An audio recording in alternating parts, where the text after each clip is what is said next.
Nós estudamos até agora todos os tecidos conjuntivos. Nós vimos desde o tecido conjuntivo propriamente dito, com a sua constituição pelas células, pelas fibras, e daí destacamos a presença de um mastócito, de um macrófago, de um linfócito.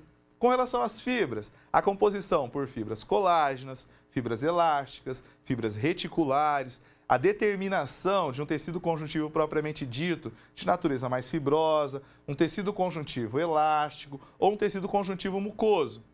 Nós vimos ainda os tecidos conjuntivos especializados, como o tecido adiposo, o sangue, tecido cartilaginoso e o tecido ósseo. Lembrando, o tecido conjuntivo, que inclui o propriamente dito e todos os especializados, eles pertencem a uma classe de tecidos fundamentais. Nós vimos, em princípio, o tecido epitelial, depois os tecidos conjuntivos. Agora, nós iniciamos um outro tecido fundamental, chamado de tecido muscular. A musculatura ela é amplamente estudada na anatomia. A musculatura ela reflete a maior parte da nossa massa corpórea. Além disso, a musculatura está sempre associada a um tecido ósseo. Por se tratar de um tecido mole, a musculatura em si, ou tecido muscular, ele não é capaz, por si só, de gerar um movimento. Embora ele possa contrair, qualquer tipo de execução coordenada de movimento vai depender de um conjunto organizado fisiologicamente para que essa movimentação aconteça. Por exemplo, a associação com o estímulo pelo sistema nervoso para indicar que tipo de movimentação precisa ser feita. Além disso, o estímulo não basta apenas que ele chegue ao tecido muscular.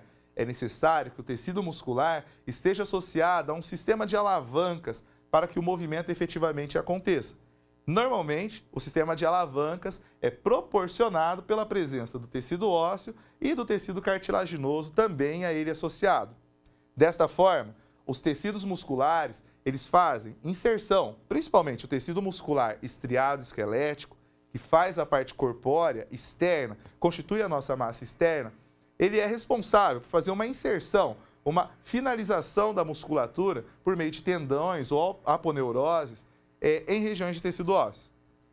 Desta forma, a associação entre o músculo e o tecido ósseo faz com que a movimentação ela aconteça de maneira efetiva. O músculo de natureza mole, por si só, ele não seria capaz de realizar esse tipo de movimentação. Com relação ao tecido muscular, nós temos algumas particularidades. Normalmente, a célula muscular, ela também pode ser chamada de miofibra. Mio vem de músculo, fibra. Então, a fibra muscular ou célula muscular. As células musculares, elas histologicamente apresentam funções específicas. Isso só é possível porque o processo de contração da fibra muscular é determinado por uma organização biológica diferente. O citoplasma, ou a organização intracelular da fibra muscular, vai fazer com que a célula ela seja enriquecida em duas proteínas principais, contráteis, chamadas de actina e miosina. Normalmente, a actina é uma proteína mais fina e a miosina é uma proteína mais espessa. A associação das duas vai fazer com que a gente consiga fazer o estiramento ou encurtamento da fibra muscular. Neste caso, este estiramento ou encurtamento é necessário para que a gente faça o alongamento do músculo ou estreitamento, que no caso é a contração. Outras proteínas contráteis, que na verdade elas são mais acessórias, também estão associadas na constituição intracelular da fibra muscular, como por exemplo a troponina e a tropomiosina. São duas outras proteínas fundamentais para que a contração, por exemplo, da nossa musculatura esquelética aconteça. Desta forma, do ponto de vista de constituição biológica e também da sua formação histológica, nós percebemos que o tecido muscular ele apresenta uma particularidade. Embora ele tenha a mesma origem mesodérmica que, por exemplo, o tecido conjuntivo, ele se especializou em uma outra função.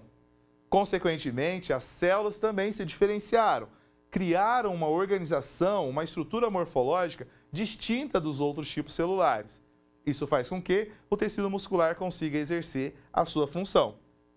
Como característica histológica do tecido muscular, nós observamos que, normalmente, as fibras musculares elas são alongadas. Elas podem possuir um ou vários núcleos. Além disso, cada fibra muscular, cada célula, vai ser constituída no seu interior por este conjunto de proteínas contráteis, actina e miosina principalmente, associadas, por exemplo, a troponina e tropomiosina. Neste caso, essas proteínas vão formar estruturas paralelas ao longo da fibra, que serão chamadas de miofibrilas. Então, nós temos, por exemplo, do ponto de vista de organização estrutural, um músculo. O músculo ele vai ser organizado por um conjunto de células, que nós vamos chamar de miofibras, ou fibras musculares. No interior dessas fibras musculares, nós vamos encontrar as proteínas contráteis que vão fazer a constituição desta fibra muscular. Neste caso, cada unidade contrátil será chamada de miofibrila. Nós temos também 3 tipos principais de músculos, ou, no caso da histologia, tecidos musculares. O tecido muscular estriado esquelético é o mais comum, é aquele que faz o revestimento externo do nosso corpo, o mais abundante, que existe em maior proporção no nosso organismo. Além disso, nós temos também o tecido muscular estriado cardíaco, como o próprio nome já diz, específico do coração. E além disso, nós temos o tecido muscular liso, que normalmente é encontrado na parte mais interna do nosso organismo, associado ao sistema nervoso autônomo, tem uma regulação não voluntária pelo nosso organismo. No caso especificamente do tecido muscular estriado esquelético, nós vamos observar algumas características muito particulares.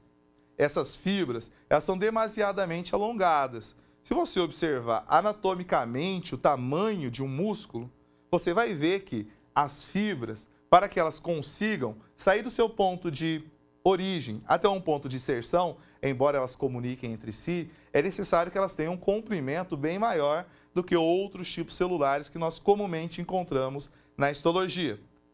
Essas fibras musculares, elas são chamadas, por exemplo, a muscular cardíaca e a muscular esquelética, de estriadas.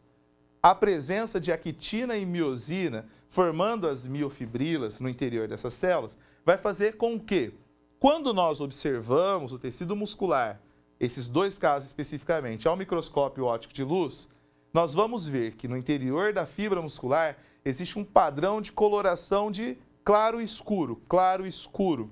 Isso indica a deposição ou a configuração ali na disposição entre actina e miosina. Essas unidades, pela sua constituição, pela disposição entre claro e escuro, vai formar as unidades mínimas de contração, chamadas de sarcômero. O sarcômero, neste caso, vai ser a constituição mínima da miofibrila. Só recapitulando, nós temos um músculo. O músculo ele vai ser formado por um conjunto de células, as fibras musculares ou as miofibras. Essas miofibras serão constituídas no seu interior por centenas de milhares de miofibrilas. Cada miofibrila vai ser constituída por um conjunto de actina e miosina intercalada, formando o que nós chamamos de sarcômeros.